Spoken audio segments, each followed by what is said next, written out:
Good evening. Welcome to the Daily Discourse. Tonight, I think we're going to do one more moral story, take tomorrow off, and then on Monday we can reconvene with kind of where we left off as far as talking about the denser topics. So tonight, again, another quick one comes from Frog and Toad together, and it's called The Garden. Frog was in his garden.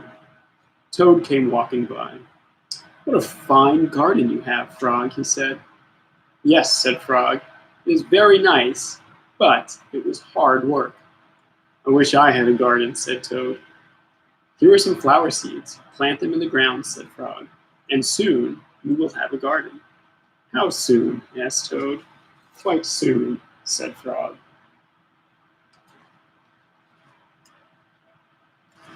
Toad ran home. He planted the flower seeds. "Now seeds," said Toad, "start growing." Toad walked up and down a few times. The seeds did not start to grow.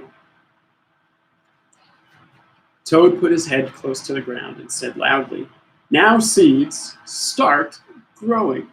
Toad looked at the ground again. The seeds did not start to grow.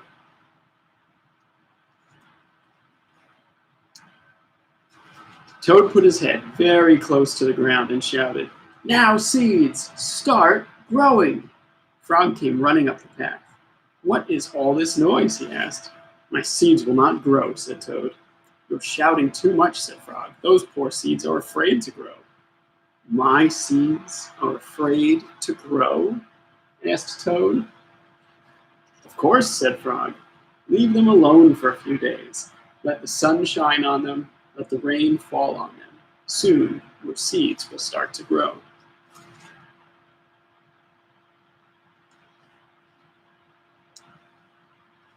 That night, Toad looked out of his window.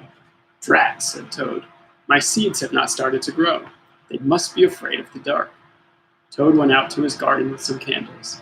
"I will read the seeds a story," said Toad. "They will not be afraid." Toad read a long story to his seeds. All the next day, Toad sang songs to the seeds. All the next day, Toad read poems to his seeds. And all the next day, Toad played music for his seeds. Toad looked at the ground. The seeds did not start to grow. "What shall I do?" cried Toad. "These must be the most frightened seeds in the whole world." Then Toad felt very tired, and he fell asleep. "Toad, Toad, wake up," said Frog. "Look at your garden." Toad looked at his garden. Little green plants were coming up out of the ground. "At last," shouted Toad, "my seeds have stopped being afraid to grow. And now you will have a nice garden too," said Frog. "Yes," said Toad, "but you were right. It was very hard work." The end. So that will conclude our few moral stories for a few days in a row. And then starting Monday, we'll go back to regular long discourses. So thanks for entertaining these last few nights with me, and looking forward to Monday. Have a wonderful day tomorrow. And as always, thanks for taking the time to listen. Bye.